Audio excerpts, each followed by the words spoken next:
દેવભૂમિ દ્વારકામાં જ્યાં ધોળે દિવસે દૂધ ટેમ્પોમાંથી રોકડની ઉઠાંતરી કરવામાં આવી, દૂધના ટેમ્પોના કેબિનમાંથી 1 લાખથી વધુની ચોરી કરવામાં આવી। ટેમ્પોમાંથી રોકડની ઉઠાંતરીની સમગ્ર ઘટના સીસીટીવી કેમેરામાં કેદ થઈ ગઈ છે।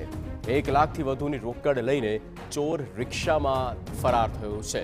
ખંભાળિયામાં મોવાણ ગામ પાસે ચોરીનો બનાવ બન્યો છે। ચોર સાથે અન્ય 2-3 શખ્સો પણ હોવાનું સામે આવ્યું છે। ટેમ્પો ચાલકે પોલીસ ફરિયાદ નોંધાવવા તજવીજ હાથ ધરી છે।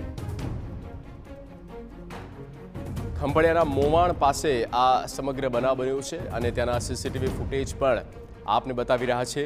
સરા જાહેર ચોરી ધોળે દિવસે કરવામાં આવી અને આ તમામ જે આ તસ્કર ટોળકી છે તેઓની